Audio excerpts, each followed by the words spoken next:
महाराष्ट्र नवनिर्माण सेनेचे अध्यक्ष राज ठाकरे यांनी आज डोंबिवलीतल्या भागशाळा मैदानात पहिली जाहीर सभा घेतली। त्यात अपेक्षेप्रमाणे दसरा मेळाव्याच्या दिवशी शिवसेना प्रमुख बाळासाहेब ठाकरे यांनी केलेल्या टीकेला प्रत्युत्तर दिलं। शिवाय शिवसेनेतून बाहेर पडून मला पक्ष का स्थापन करावा याचं उत्तर केवळ बाळासाहेबांनीच द्यावं, इतर कुणाकडूनही त्याची अपेक्षा नाही, असं आवाहन राज ठाकरे यांनी केलं। शिवसेनेवर टीका करत असतानाच त्यांनी इतर पक्षांचाही सणसणीत समाचार घेतला। कल्याण डोंबिवलीचा कायापालट होणं शक्य आहे असं सांगत त्यांनी मतदारांकडे मतांचा जोगवा मागितला। पाहूया राज ठाकरे काय काय म्हणाले आपल्या प्रचार सभेत। त्या दिवशी दसरा मेळाव्यामध्ये तर माननीय बाळासाहेबच बोलले।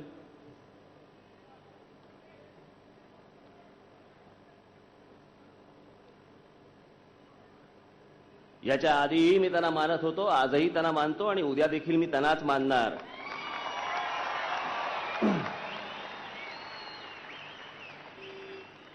बाकीच्यांनी लुडबुड नाही करायची। पण मला कळत नाही, आता परवा दिवशी पण बोलताना एक 7-8 वर्षापूर्वीची गोष्ट वारंवार 30-30 बोलतायत। अंगा खांद्यावर खेळवला, लहान असताना अंगावर मुतायचं, आता लहान असताना मुततोच ना अंगावर माणूस, त्याला काय करायचं त्याला, ते काय आपल्या हातात असतं थोडी।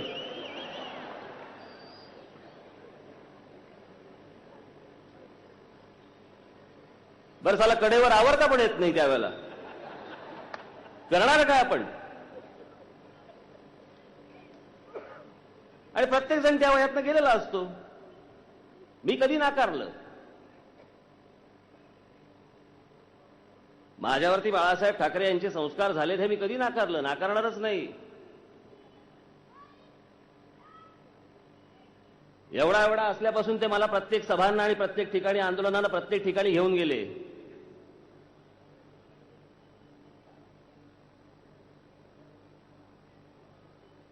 हे अगदी इथे भिवंडीला ज्या वेळेला 82 साली 81-82 साली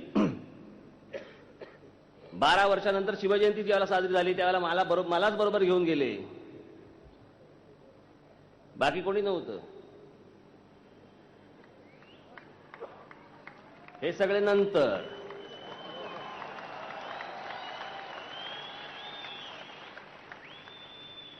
आणि जे जुने शिवसैनिक आहेत, ज्यांची वय आता जवळपास 60च्या आसपास आहेत, 50च्या आसपास आहेत, त्यांना विचारा ना की त्या सगळ्या काळामध्ये मला बरोबर ते कोणाला घेऊन जायचे। पनवेलची चॅलेंज मीटिंग असो, नाही तर अजून या भिवंडीचा असो, नाही तर अशा अनेक सभा, अनेक आंदोलनं, अनेक ठिकाणी ते मला लहानपणापासून घेऊन गेले। ते लहानपणापासून मी जे पाहिलं, जे बघत होतो, जे घरात पाहत होतो, तो संस्कार होणार नाही माझ्यावरती।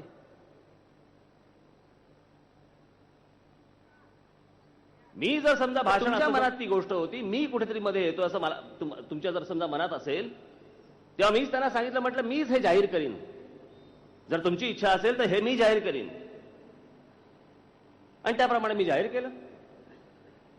मी एवढ्यासाठीच त्यांना सांगितलं की बाबा नंतरच्या गोष्टी नको, की उद्या सगळे आपले पत्रकार आपले येतात आपल्या वर्तमानपत्रामध्ये काही स्तंभ की बाबा अजून लागलेली आहे, राज ठाकरे नाराज, हे होईल ते होईल, त्यापेक्षा म्हटलं मीच जाहीर करतो, झंझट मोकळा।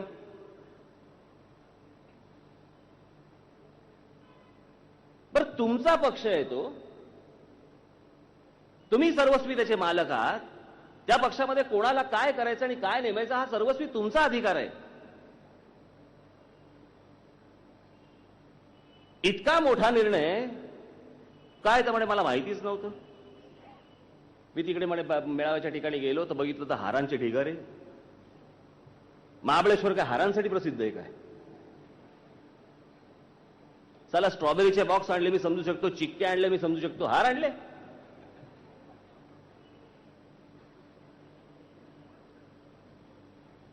आणि यांना माहितीच नव्हतं।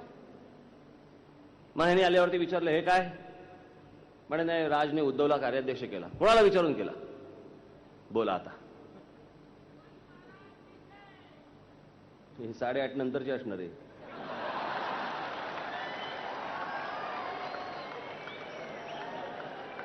चला कधी कुठचं काय सुचेल सांगता येत नाही यांना।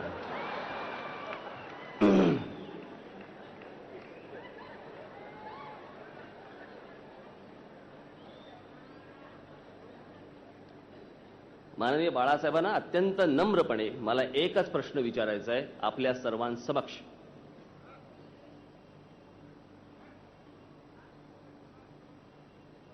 जी गोष्ट झाली ती मी तुमच्या समोर मांडली. या उपर जर समजा आपण एक हायपोथेटिकली पकडू, असं एक गृहीत धरू की माननीय बाळासाहेब म्हणाले की हे राजने जाहीर केलं, त्यांना माहितीच नव्हतं. आता माझा फक्त एकच छोटासा सरळ प्रश्न आहे की राज ठाकरेंने घेतलेला निर्णय योग्य होता का अयोग्य होता हे फक्त बाळासाहेबांनी सांगावं. एखाद्याच्या मनात येतं, मूर्ख असतो एखादा, त्याचा पक्षाशी काय संबंध.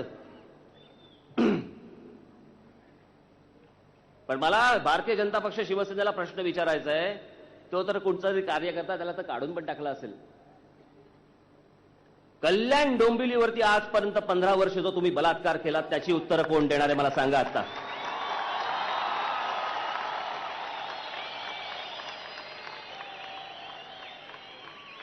त्याचे कोणी उत्तर द्यायची.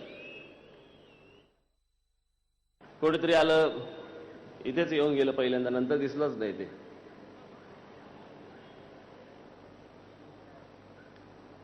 एक भाजपाची एक बेबी येऊन गेली इथे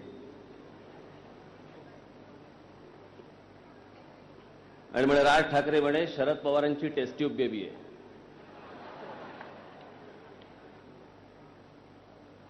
आता प्रत्येकाचं बघण्याचा दृष्टिकोन असतो, त्याला आपण काय करणार. होय, Raj Thackeray taste tube baby आहे, पण या महाराष्ट्रातल्या मराठी माणसाची टेस्ट ट्यूब बेबी आहे, त्याने टेस्ट केलेली ही बेबी आहे. कल्याण डोंबिवली महानगरपालिका म्हणे जर समजा आमच्या हातात दिली, काँग्रेसच्या हातात दिली, छप्पर फाडके म्हणे त्यांना आम्ही निधी देऊ. छप्पर फाडके आणि नाही दिली तर सिलिंग बंद.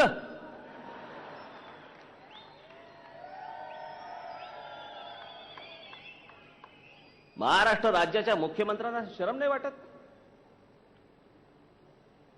महाराष्ट्रातल्या भागाभागामधल्या लोकांमध्ये तुम्ही वेगळे पण दाखवता. तुम्ही राज्य करत असताना की तुमच्या हातात सत्ता दिली तरच तुम्ही छप्पर फाडके निधी देणार.